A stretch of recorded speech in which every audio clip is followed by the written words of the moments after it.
Magandang hapon, kumusta po? Narito po ulit ang update natin para sa lagay ng ating panahon ngayong hapon po ng November 20, 2024 na kung saan sa ngayon ay wala po tayong binabantayan na banta ng sama ng panahon sa loob at labas ng ating area of responsibility na maaari po na makaapekto dito sa ating bansa for the next 3 to 5 days. Amihan po o malamig na hangin ang umiihip ngayon dyan sa may extreme northern Luzon hanggang dito po sa ilang bahagi ng northern Luzon, habang easterlies naman o mainit na hangin ang umiihip mula silangan ng Luzon, Visayas at Mindanao. At ang shoreline naman po ay nakakaapekto sa northeastern part po ng Cagayan. At sa ating long range forecast ay wala pong bagyo na namamataan na tatawid po dito sa ating kalupaan hanggang sa matapos ang buwan na ito, pero posible po na sa huling mga araw ng Nobyembre or by late next week hanggang sa unang mga araw ng Disyembre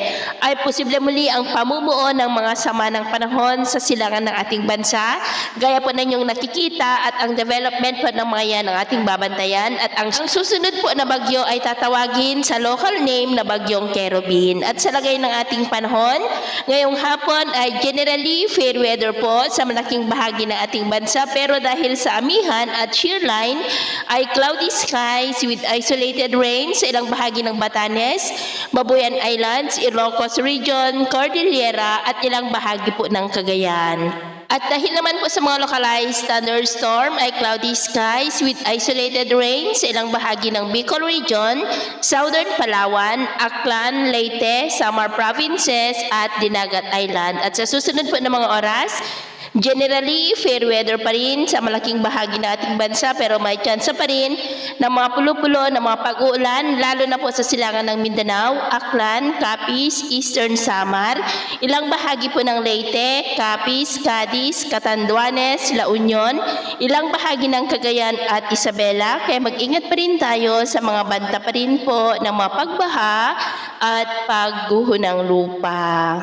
At sa atin naman pong mga baybayin, dahil po sa amihan ay iwasan na muna natin ang papalaot sa buong seaboard po ng Northern Luzon, kasama po ang seaboard ng Batanes at Babuyan Islands, maging po sa seaboard ng Kanluran ng Central Luzon, hanggang po dyan sa seaboard ng northern part ng Palawan at northern seaboard ng Camarines Provinces at Catanduanes, dahil ang mga alon dyan ay posible po na aabot hanggang sa 4 to 7 meters height. Kaya hanggat maaari ay iwasan na muna natin ang papalaot dyan sa mga may kulay pula para po mas makaiwas sa mga sakunang pangkaragatan. So ito po ang latest update natin sa araw na ito. Ako po muli si James na nagsasabing sa kahit anong pagsubok po na darating sa ating buhay, huwag na huwag po tayong mawawalan ng pag-asa. Thank you and God bless.